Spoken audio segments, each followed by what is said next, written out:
มึงจะไปไหนมึงหูหนวกเลย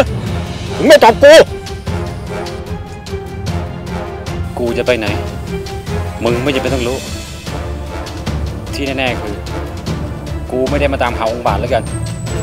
อ้าวไอ้นี่สงสัยมึงจะดูองค์บากมากเกินไปซะแล้วมึงเนี่ยกวนตีนวะดูสิมึงจะเจ๋งองค์บากไหมส่งเงินมึงมาถ้ามึงไม่อยากตาย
กูแพ้